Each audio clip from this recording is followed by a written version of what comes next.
The great author, teacher, and speaker, John Maxwell, says this: adversity is a crossroads that makes a person choose one of two paths, character or compromise. Every time one chooses character, he becomes stronger. Every time one chooses compromise, he chooses less. Hello, everyone, and welcome back to Strengthen Your Walk and our study, Friend, You've Got This. I'm Kim Crabill, delighted to be with you. So what is compromise, and how does it fit into this study? Well, first, compromise is to accept standards that are lower than what is expected, lower than what is being asked. How does it fit into this study? Well, I can tell you for years I knew God was calling me from behind my mask to show my authentic self. For me, it was much easier to find the courage to jump off that high dive we talked about in the last session than taking the risk of being rejected or abandoned again. Because I truly wanted to do what God asked of me, I found what I thought to be an acceptable negotiation of sorts.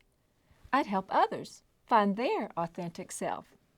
There was no risk for me, and no harm would befall those I helped because I knew I would remain loyal to them. This was not a bad plan, was it? Quite honestly, I was admired for what I was doing.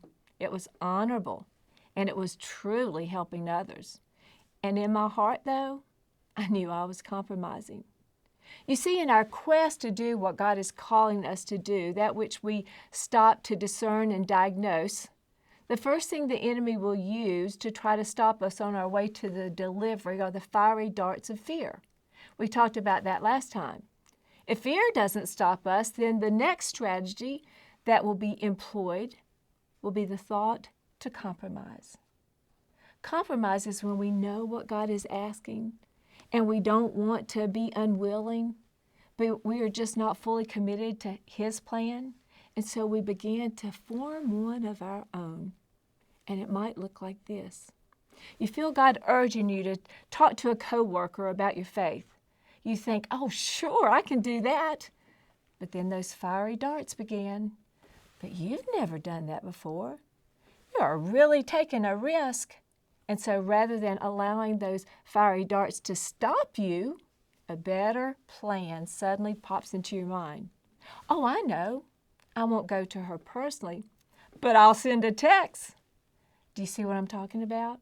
In the space between God's calling and our completion lies the opportunity, the temptation to compromise. Compromise hears God's calling, but thinks it has a better idea.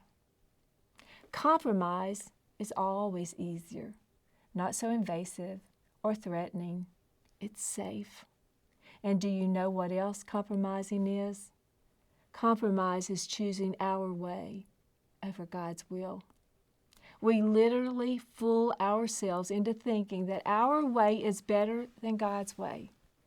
James 1:22 says we either do what God says or we deceive ourselves. So let's quickly talk about 5 ways to curb the compromising.